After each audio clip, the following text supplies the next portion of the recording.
Telangana government కేసీఆర్‌కి గాని, రేవంత్ రెడ్డికి గాని పాలన 2 ఒకేలా ఉంది. మార్పనేది ఏమీ లేదు. ఏమీ లేదు. హ్మ్. ఇద్దరు కలిసే ఉంటున్నారు. అది హ్మ్.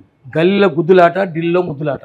ఇద్దరు కలిసి ఆస్తులు పంచుకుంటున్నారు. ఇవాళ చూడండి, ఏ పోరాట యోధుని దగ్గరికి రేవంత్ రెడ్డి పోలేదు. కానీ ఎగురుకుంటా, పాడుకుంటా కేసీఆర్ దగ్గర పోయిండు. దండం పెట్టిండు. సంతకం తన సొంత చేతితో సంతకం పెట్టి, ప్రింట్ కూడా కాదు, హ్మ్. సొంత సంతకం పెట్టి పొయ్యి జూన్ ఇచ్చి 2 రాండి. నువ్వు రా, జూన్ 2 రా అని. అంటే ఇద్దరు ఒకటే కదా, ఇద్దరు ఒకటే రుజువైంది. ఎందుకంటే పెంపకం అని ఉంటుంది, ఆస్తుల పంపకం ఉంటుంది. నువ్వేం చేసినావో అవన్నీ నేను నాకు ఇచ్చేయి, సగం ఇచ్చేయి, నేను అని మాఫ్ చేస్తాను. ఆయన ఉన్నప్పుడు మహేందర్ రెడ్డి, ఇప్పుడు రేవంత్ రెడ్డి గారు ఉన్నప్పుడు మహేందర్ రెడ్డి. అంతకుముందు కాంగ్రెస్ ఉన్నప్పుడు, రాజశేఖర్ ఉన్నప్పుడు మహేందర్ రెడ్డి కమిషనరు. అంతమంది పిల్లలు చచ్చిపోవడానికి కారణం మహేందర్ రెడ్డి, ఆత్మహత్యలకు మహేందర్ రెడ్డి కారణం, ఎన్కౌంటర్లకు మహేందర్ రెడ్డి కారణం.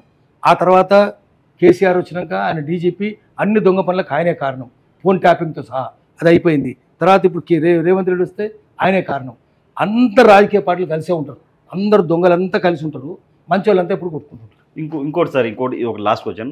ఈ మధ్యలో రేవంత్ రెడ్డి బీజేపీలోకి వెళ్తాడు, అందుకే బీజేపీ మోడీ గారు భజన చేస్తున్నారని చెప్పి అంటున్నారు. నిజంగా ఓటుకు నోటు కేసులో భయపడి బీజేపీలోకి వెళ్ళే అవకాశం ఉందంటారా? ఉండొచ్చు. ఎందుకంటే కేజ్రీవాల్కి ఏమైంది జరగవచ్చు కదా, ఆయనకు ఈమెకి అందుకే మోడీ గారు భజన చేస్తున్నారంటారా? చేయొచ్చును. ఆయన మొట్టమొదటి ఏబీ పోడు కదా.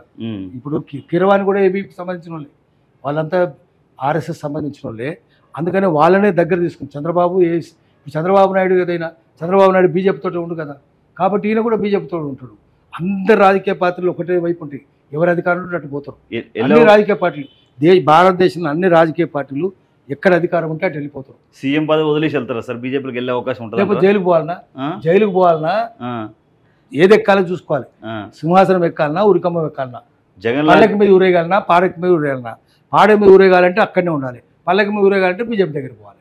బీజేపీ అదే చెప్తుంది, అంశం మిల్కెరవో అయితే బస్కెరవో, మాతో కలిసి ఉండండి, get coopted or get repressed. మీరు ఏమి ఎక్కుతారో తెలుసుకోండి. మీరు సింహాసనం ఎక్కుతారా, మాతో ఉండండి, ఉరికమ్మ ఎక్కుతారా, మాకు శత్రువుగా ఉండండి. అది బీజేపీ చెప్తుంది, get coopted or get repressed. కాబట్టి కవిత మాట వినలేదు, జైలుకి పోయింది.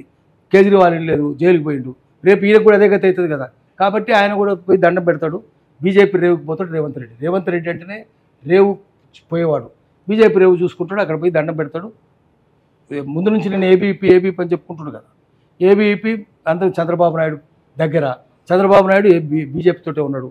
ఎట్లా చూసినా ఆయన దగ్గరనే, అన్ని దారులు బీజేపీ వైపే చూపిస్తాయి. కాబట్టి బీజేపీలో పోతాడు, సుఖపడతాడు. Thank you sir.